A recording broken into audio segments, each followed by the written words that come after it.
अभी तक तुम जब जब सत्य के समीप पहुंचे, उसकी गहराई से भयभीत होकर लौट आए, किंतु स्मरण रहे लोहितांग, नदी का समुद्र में विलीन होना ही उसकी नियति है। महादेव, मैं महाराज शंखचूड़ की भांति तुम्हारी बातों से भ्रमित नहीं होने वाला। लोहितांग अपना लक्ष्य प्राप्त करके रहेगा, तुम्हारा विनाश करके रहेगा।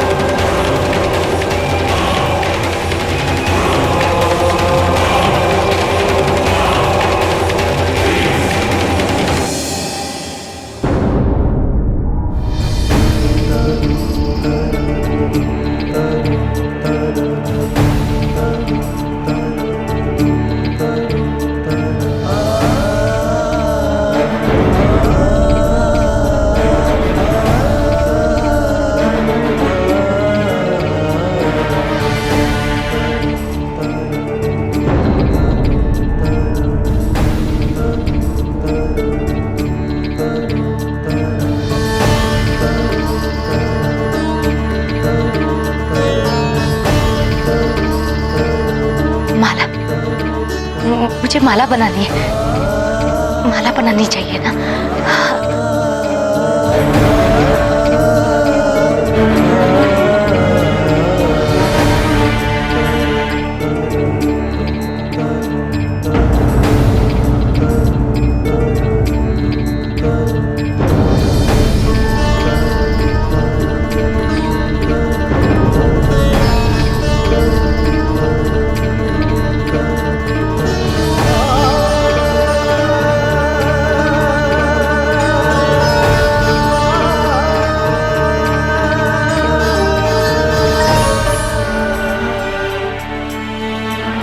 मैं व्यर्थ ही चिंतित हो रही हूँ।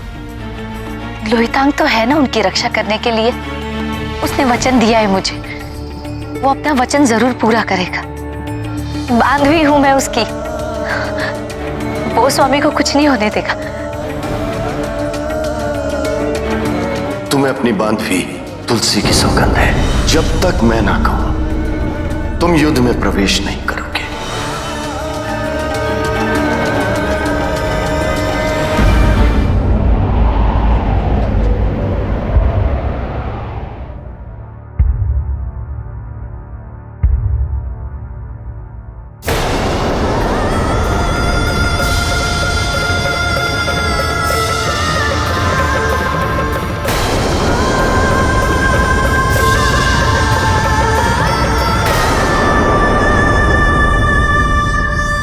स्वामी,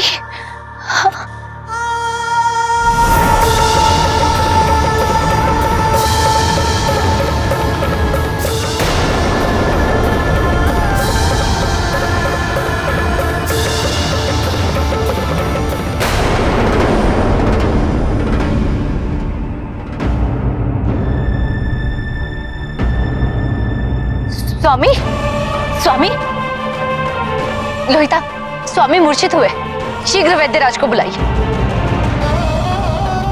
उठिए स्वामी, जल ग्रहण कीजिए। चल।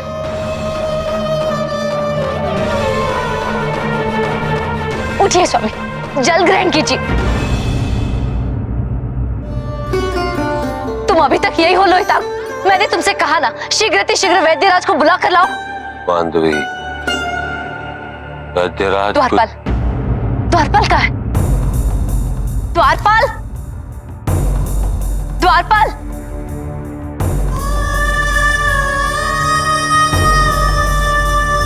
शीघ्र वैद्यराज के पास जाइए और उनसे कहिए महाराज युद्ध में मूर्छित हो गए। हमने कहा शीघ्रातिशीघ्र।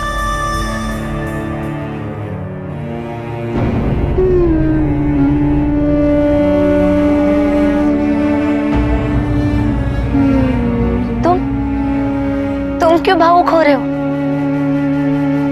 अभी वैद्यराज आएंगे, स्वामी को औषधि देंगे और स्वामी ठीक हो जाएंगे।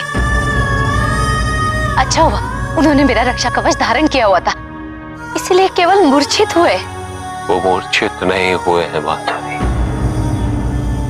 महाराज अब कभी नहीं उठेंगे।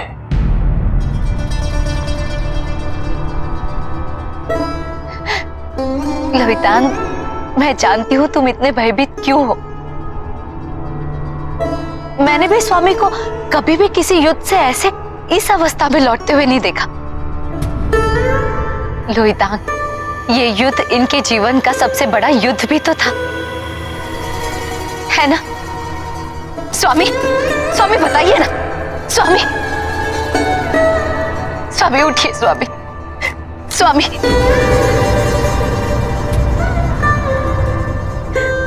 आप शीघ्र ठीक हो जाएंगे स्वामी, मुझे पूर्ण विश्वास है। मेरी बात सुनिए बांधवी। मैंने ये प्रसंग तुम्हें पहले सुनाया है। एक बार मुझे समाचार मिला कि स्वामी विजयी होकर लौट रहे। मैं पूजा की थाली ली, उनके आगमन की प्रतीक्षा करती रही। सब आए, सैनिक आए, राजगुरु आए, किंतु स्वामी नहीं आए। मुझे बहुत चिंता हुई कि स्वामी को कहीं कुछ। बांधवी, पराचंगचूड़ ने मुझे आपकी सौगंध देकर कहा था कि जब तक वो ना कहे मैं युद्ध क्षेत्र में प्रवेश ना करूं। मैंने प्रयास भी किया कि महाराज ने मुझे सहायता करने की अनुमति नहीं दी। मैं इतनी चिंतित हो गई कि स्वयं उनके रथ तक पहुंच गई। स्वामी पीछे से आए और उन्होंने मेरे गले में स्वर्ण माला पहना दी। और उसके ऊपर से आपके आराध्य ने महाराज के साथ छल किया। उन्होंने महाराज को उकसाकर आपके द्वारा पहनाई गई माला भी उनसे छीन ली। किंतु प्रसन्न ना होकर मैं उनसे रुष्ट हो गई। मैंने उनसे कहा भी, स्वामी मैं इतनी चिंतित हूं और आप मुस्कुरा रहे। और पता है स्वामी ने क्या कहा? तुम्हारी माला है मेरे गले में, तुम्हारा रक्षा कवच होते हुए मुझे कुछ कैसे हो सकता है? अब वो कभी नहीं उठेंगे। अब कोई भी वैद्य महाराज का उपचार नहीं कर सकता।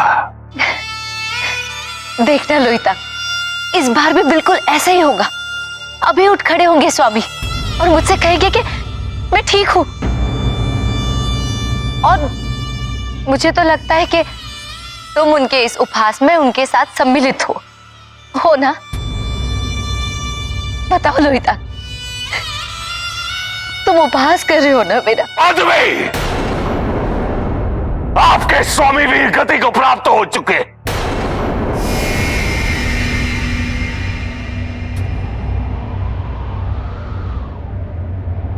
सुना आपने? अंत कर दिया उनका महादेव ने।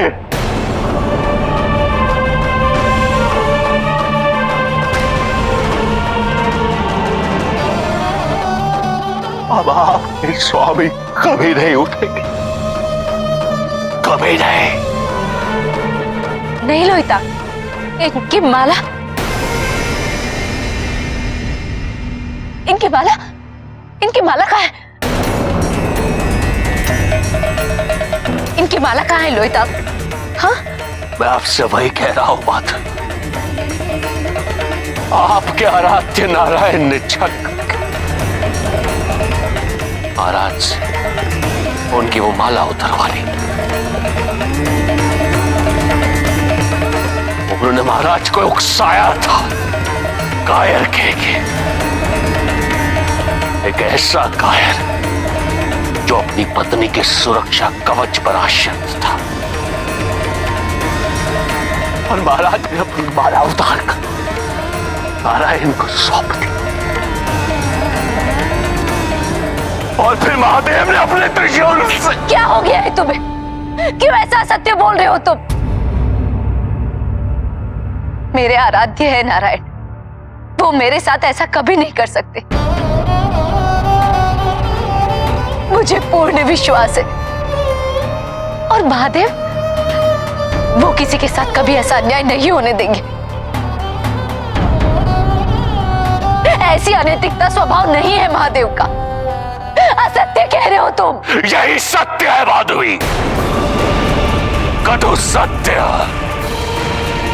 त्रिदेवों का सत्य। वो तो मेरा दुस्वप्न था,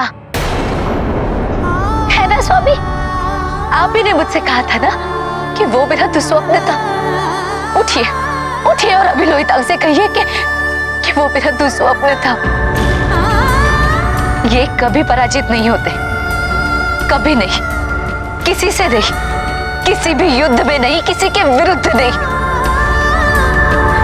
मेरे स्वामी सदैव विजयी होते हैं। ऐसा सब कुछ हुआ था, लेकिन स्वप्न में। ये स्वप्न नहीं है बांधवी, ये यथार्थ है और यही सत्य है। इसे स्वीकार करें, स्वीकार करें कि महाराज हम सबको छोड़ के जा चुके हैं।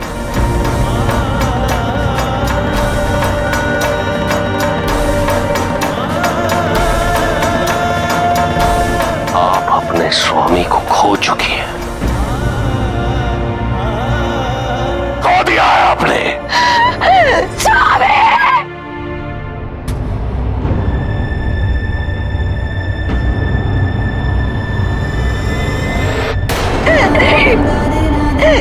स्वामी! स्वामी! स्वामी! उठिए स्वामी! स्वामी! स्वामी! मैं आपको वचन देता हूं, अपनी अंतिम श्वास तक महाराज शंखचूड़ की सुरक्षा का दायित्व मेरा होगा। अपने रक्त की एक एक बूंद मैं उनकी सुरक्षा के लिए न्यौछावर कर दूंगा।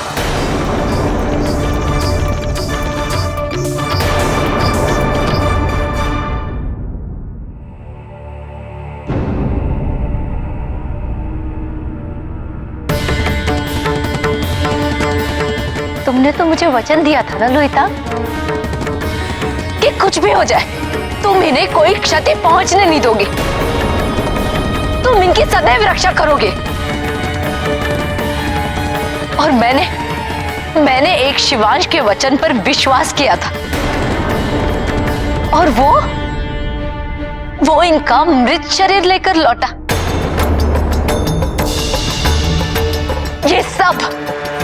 ये सब किसके लिए? तुम्हारे लिए। स्वामी इस युद्ध में सम्मिलित हुए क्योंकि उन्होंने तुम्हें वचन दिया था। अपनी वचन की पूर्ति के लिए वो इस युद्ध में थे और तुम उनकी रक्षा नहीं कर सके। उत्तर दो लोहितांग।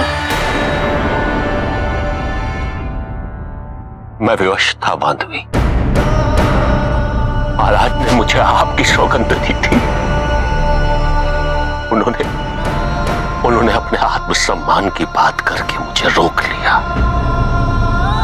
मैंने हर संभव प्रयास किया बांधवी, मैं उनसे विनती करता रहा कि मुझे एक अवसर दे युद्ध क्षेत्र में प्रवेश करने का, किंतु उन्होंने मेरी सौगंध दी उन्होंने और उसके कारण रुक गए तुम।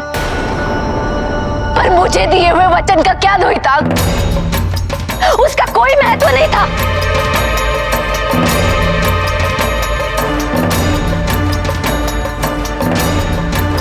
आजीवन अपने आराध्य से अपने पति की रक्षा की कामना की है मैंने।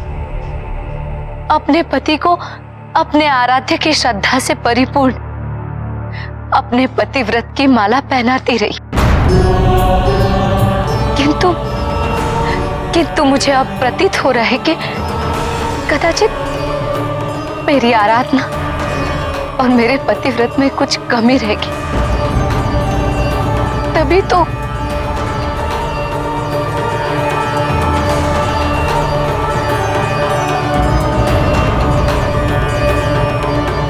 तभी दोनों मुझसे रुष्ट होकर पृथक हो गए।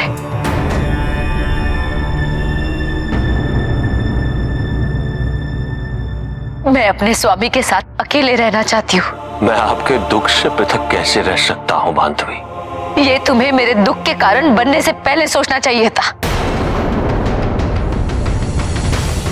ये देख रहे हो लोहितांग, तुम पर मेरा विश्वास, अपने आराध्य के प्रति मेरी भक्ति, हृदय के न्याय प्रति मेरी आस्था और मेरे पतिव्रत की पवित्रता सब इनके भांति बिखर गया।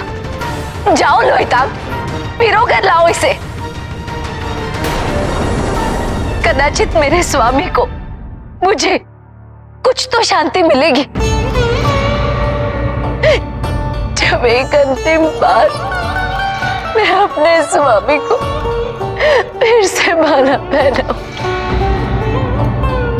जाओ लोहितांग, जाओ जाओ लोहितांग, जाओ।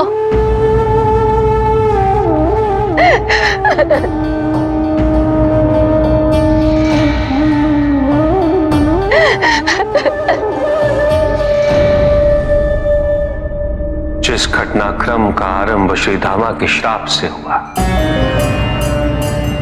उसका अंत शंखचूड़ की मृत्यु के साथ हुआ।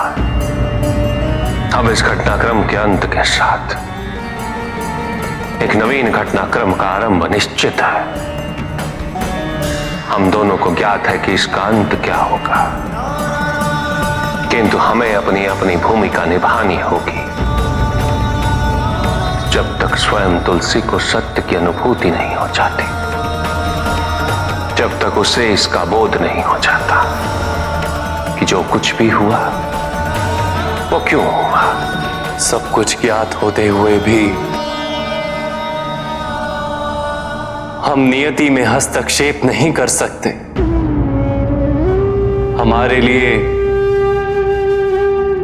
भक्त के कष्ट से अधिक कष्टदायी और कुछ भी नहीं, किंतु हम उसे सत्य से अवगत केवल उचित समय आने पर ही करा सकते हैं। त्रिकालदर्शी होने का मूल्य चुकाना पड़ता है,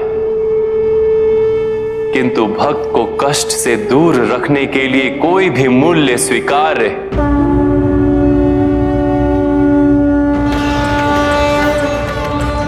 उचित समय आने पर मैं तुलसी की पीड़ा को दूर करने का मूल्य चुकाने हेतु प्रस्तुत रहूंगा।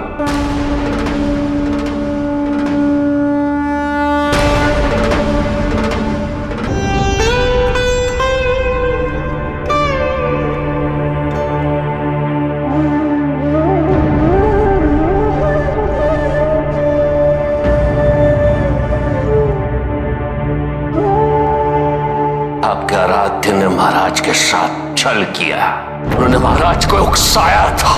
कायर कहेंगे, एक ऐसा कायर जो अपनी पत्नी के सुरक्षा कवच पर आश्रित था।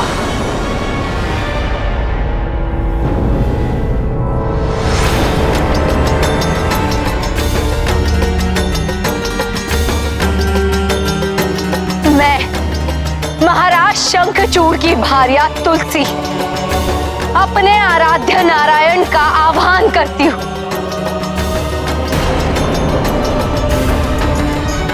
कि यदि उन्होंने मेरे पतिव्रत को भंग करके मेरे स्वामी के मृत्यु में कोई भूमिका निभाई है, तो वो स्वयं यहां आए और मुझे स्पष्टीकरण दे। मेरे मन में उत्पन्न हो रहे असंख्य प्रश्नों का उत्तर दे।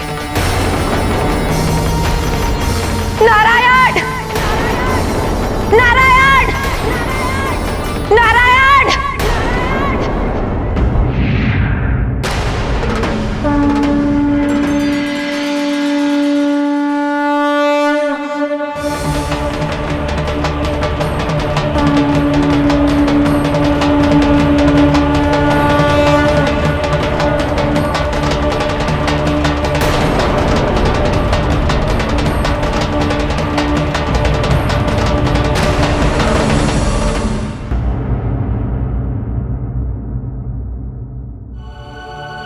सुना है अपने भगवान के दर्शन पाकर भक्त अभिभूत हो जाते, शब्दहीन हो जाते, किंतु यहाँ स्वयं भगवान मौन है।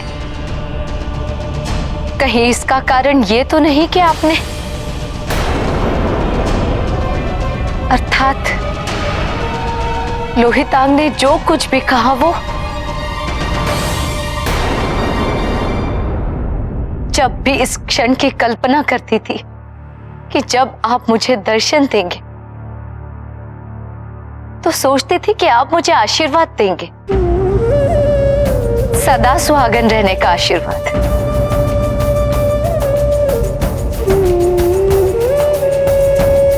किंतु विडंबना देखिए नारायण, आज जब वो कल्पना यथार्थ में परिवर्तित हुई तब एक और आप है और एक और मेरे स्वामी का पार्थिव शरीर।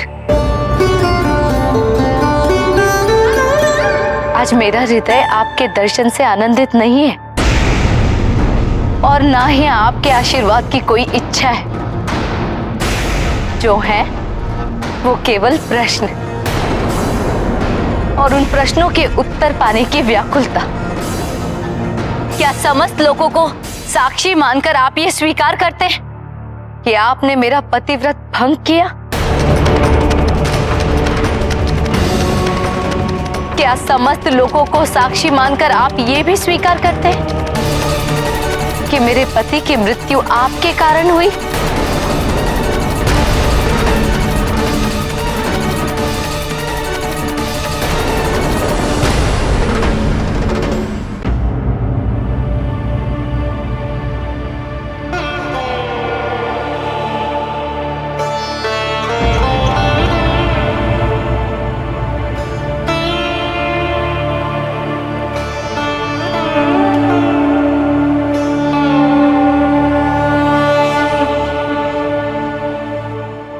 सुना है अपने भगवान के दर्शन पाकर भक्त अभिभूत हो जाते, शब्दहीन हो जाते।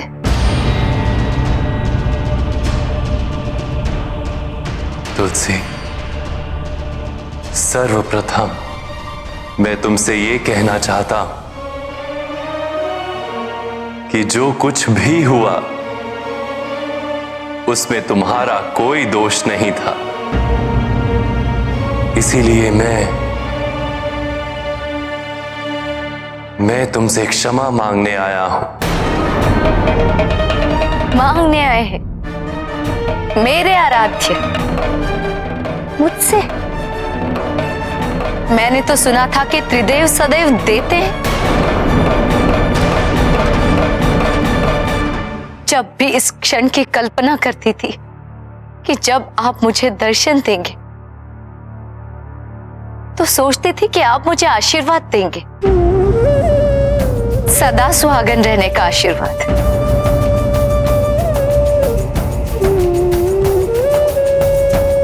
किंतु विडंबना देखिए नारायण, आज जब वो कल्पना यथार्थ में परिवर्तित हुई तब एक और आप है और एक और मेरे स्वामी का पार्थिव शरीर। आज मेरा हृदय आपके दर्शन से आनंदित नहीं है और ना ही आपके आशीर्वाद की कोई इच्छा है। जो है वो केवल प्रश्न और उन प्रश्नों के उत्तर पाने की व्याकुलता। क्या समस्त लोगों को साक्षी मानकर आप ये स्वीकार करते हैं कि आपने मेरा पतिव्रत भंग किया?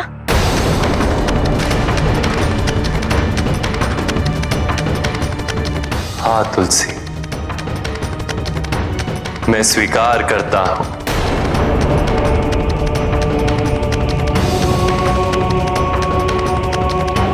क्या समस्त लोगों को साक्षी मानकर आप ये भी स्वीकार करते हैं कि मेरे पति की मृत्यु आपके कारण हुई?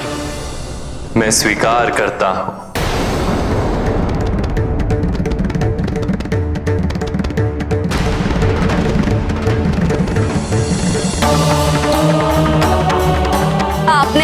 तक एक सती स्त्री की केवल भक्ति देखी है नारायण, किंतु आज आप उसी सती स्त्री का प्रकोप देखेंगे। पाषाण का हृदय ही रहा होगा जिसने अपने भक्त का पतिव्रत भंग करने से पहले एक क्षण के लिए भी नहीं सोचा कि उसके भक्त पर क्या बीतेगी। ऐसे पाषाण हृदय वाले नारायण महाराज शंखचूड़ की भार्या तुलसी आपको श्राप देती हूं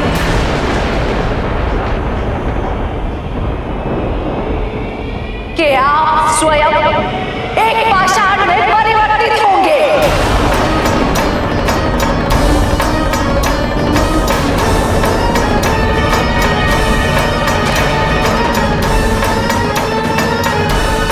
हाँ नारायण, और आपका वो पाषाण रूप चिरकाल तक एक भक्त की दृष्टि में आपके पतन का कारण रहेगा।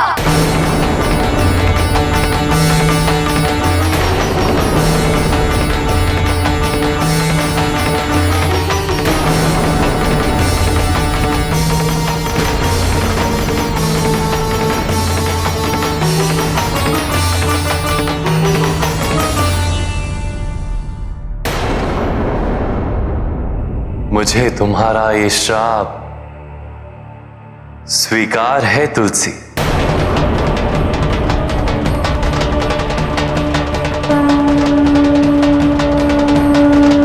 किंतु तुम्हारे लिए ये समझना भी अनिवार्य है तुलसी कि जो मैंने किया उसका कारण क्या था। इस जन्म में तुम्हारे पति शंखचूड़ अपने पूर्व जन्म में मेरे भक्त थे।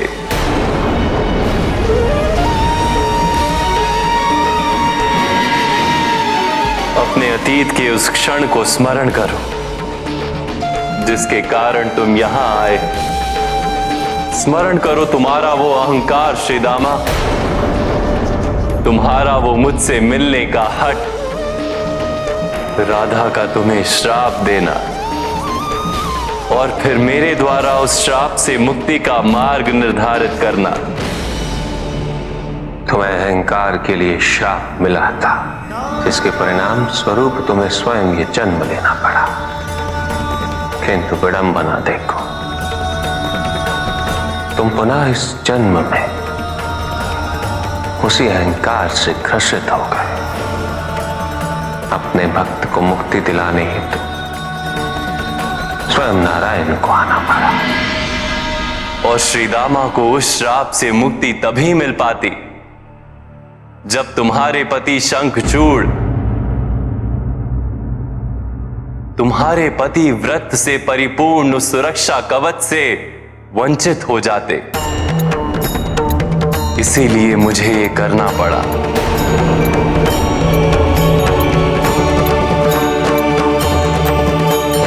अपने एक भक्त के लिए। हाँ, इस प्रक्रिया में मैंने अपने दूसरे भक्त को बहुत दुख पहुंचाया है और मैं अपना ये अपराध स्वीकार करता हूं। ये मैंने क्या कर दिया? बिना संपूर्ण सत्य जाने अपने ही आराध्य को।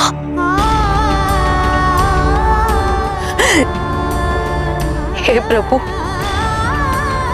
आपके इस कृत्य में मेरे स्वामी का उद्धार निहित था और मैं ये समझ ही नहीं सकी। मुझे क्षमा कर दीजिए प्रभु, क्षमा कर दीजिए।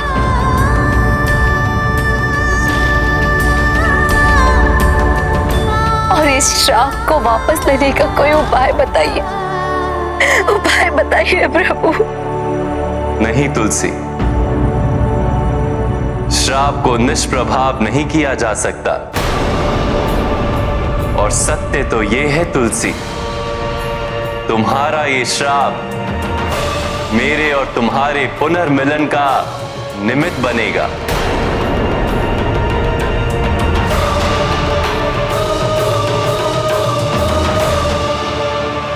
एक ऐसा निमित्त जो चिरकाल से है, उस मिलन का जो काल अतीत है, शाश्वत है, जो पहले भी कई बार हो चुका है और भविष्य में भी होता रहेगा। तुम्हारे पतिव्रत के लिए मैं तुम्हें एक आशीर्वाद देता हूं तुलसी, कि मुझसे पहले सदैव तुम्हारी पूजा की जाएगी।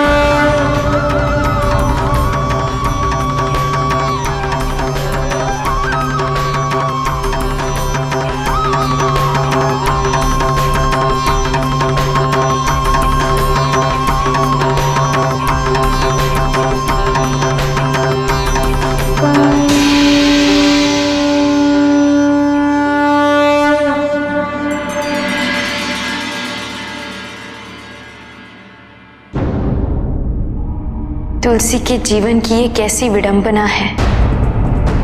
उसके पतिव्रत के कारण ही शंखचूड़ आप तक पहुंच सका,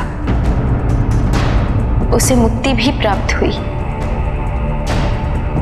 और अब वही कितने कष्ट सह रही है।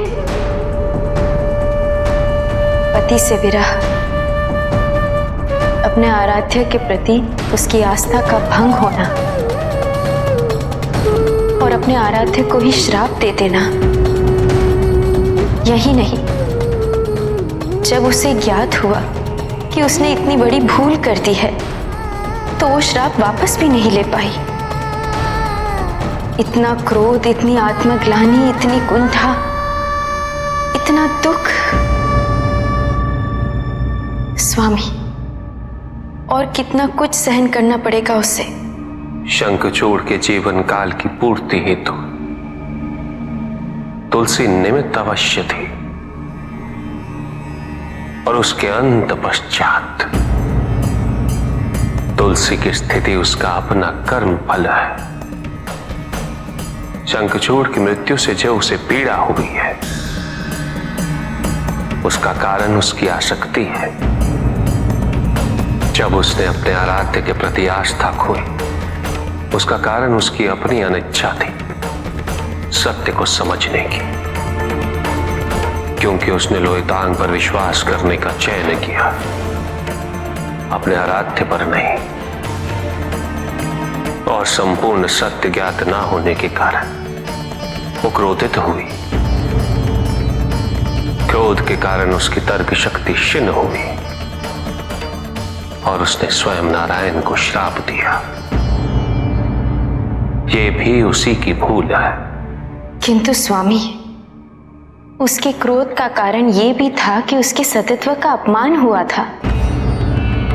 हम भी अत्यंत क्रोधित होते हैं जब हमारे परिवार पर संकट आता है। हमने भी शंखचूड़ से क्रोधित होकर ही काली का स्वरूप धारण किया था।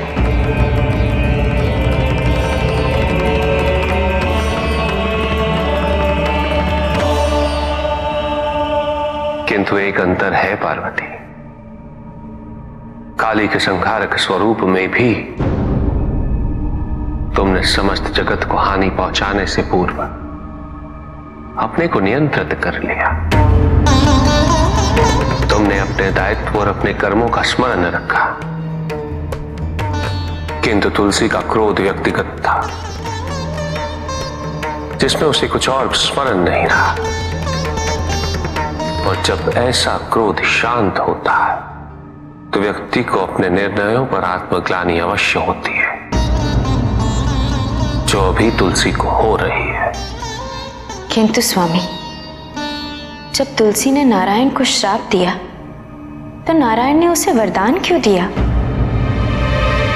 वो क्रोधित क्यों नहीं हुए? क्योंकि तुलसी में अपनी भूल का आभास करने का सामर्थ्य है, और यदि क्रोध का उत्तर क्रोध हो, तो उसका परिणाम और अधिक क्रोध होता है। इसलिए नारायण ने क्रोध का उत्तर प्रेम से दिया। और इसका परिणाम होता है प्रेम। तुलसी की नारायण के प्रति भक्ति सच्ची रही है।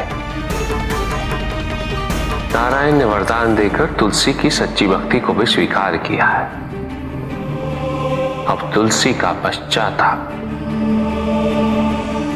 उसे उसके समस्त दोषों से मुक्त कर देगा।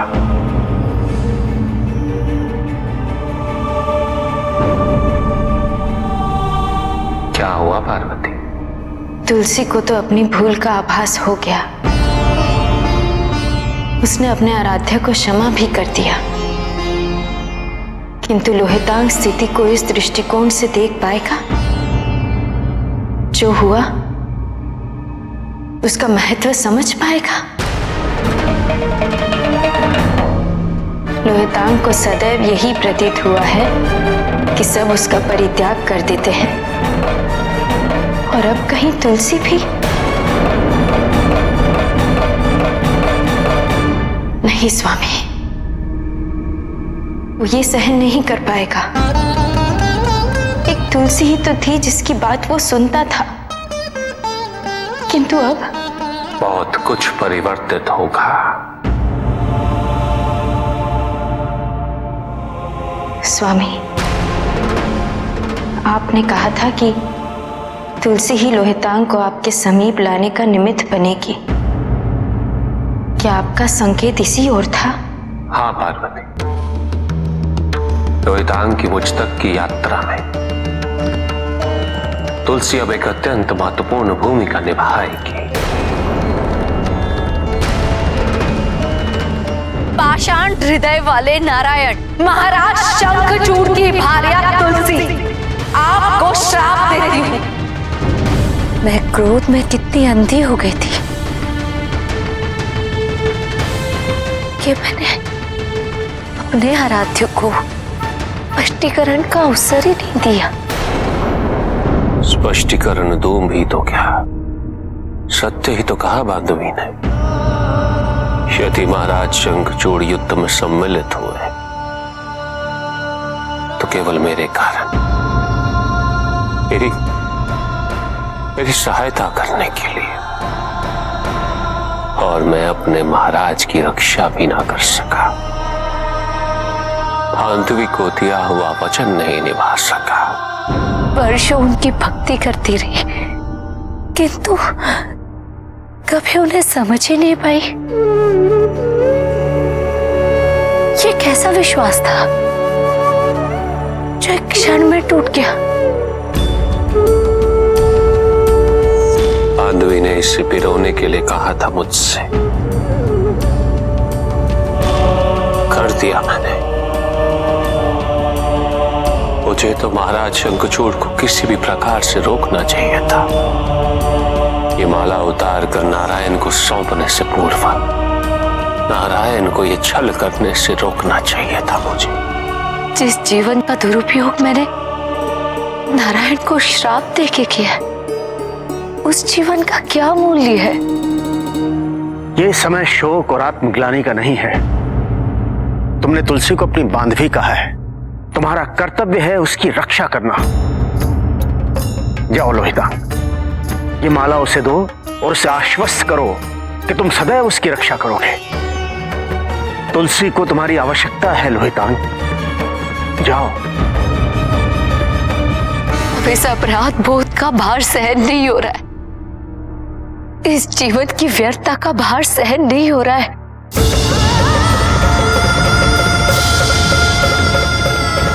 मुक्ति चाहिए मुझे नारायण, इस कष्टमय जीवन से मुक्ति चाहिए मुझे, इस आत्मग्लानि से मुक्ति चाहिए मुझे। मुझे मुक्ति दे दो नारायण, मुझे मुक्ति दे दो।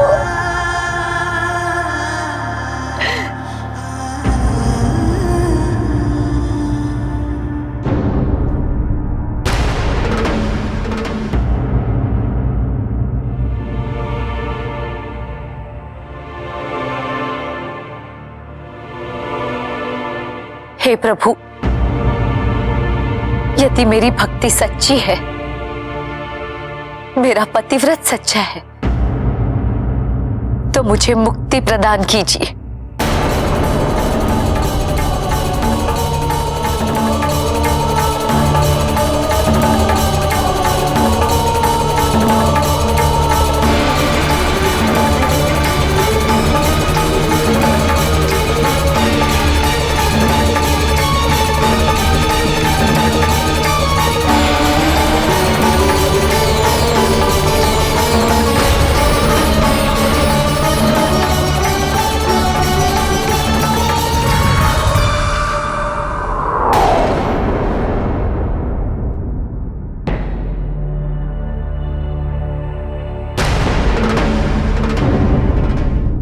प्रभु, लोहितांग को जब ज्ञात होगा तो वो समझ ही नहीं पाएगा कि क्या हुआ है।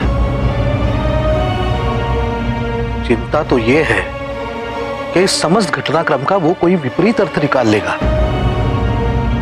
और फिर अनियंत्रित हो जाएगा। मुक्ति का एक मार्ग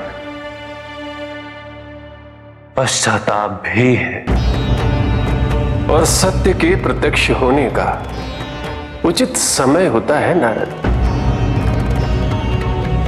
जिस प्रकार शंखचूड़ और तुलसी को सत्य का बोध हुआ है, उसी प्रकार लोहितांग को भी किसी दिन सत्य का बोध होगा, और उसके उपरांत वो सब कुछ समझने में सक्षम होगा नारद। किंतु तब तक उसे एक और क्षति सहनी होगी।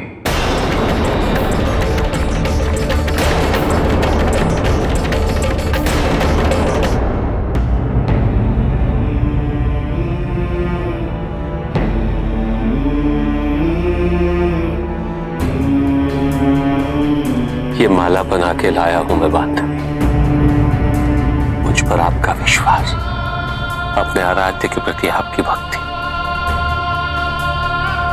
और आपके पतिव्रत का प्रमाण है, और आपके पतिव्रत की पवित्रता सबको पुनः पिरो कर लाया हूं मैं। अब मैं इन्हें कभी नहीं बिखरने दूंगा। ले लीजिए इसे।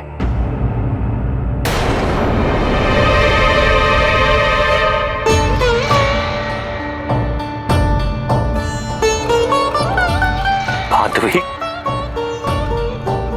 आप मुझे क्षमा ना करें, क्रोधित रहिए मुझसे, मुझे कठोर से कठोर दंड दीजिए, किंतु ऐसे मौन ना रहे, मुझे अपने से दूर ना करे बांधवी। अब इस संसार में मेरा आपके सिवाय है ही कौन जिसे मैं अपना कह सकूं। मां ने परित्याग कर दिया, मेरे भ्राता चले गए, मेरे मित्र मुझे छोड़कर चले गए। यदि आप भी अब मुझे अपने से दूर कर देंगी तो ये एकाकीपन मुझसे सहन नहीं होगा बांधवी। इस मौन की शून्यता मुझसे सहन नहीं होगी। मैं आश्वस्त करता हूं आपको, जो कुछ भी हुआ उसका प्रतिशोध मैं लूंगा, अवश्य लूंगा।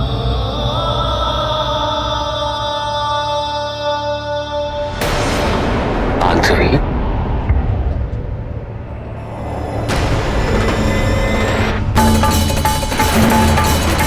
माधवी,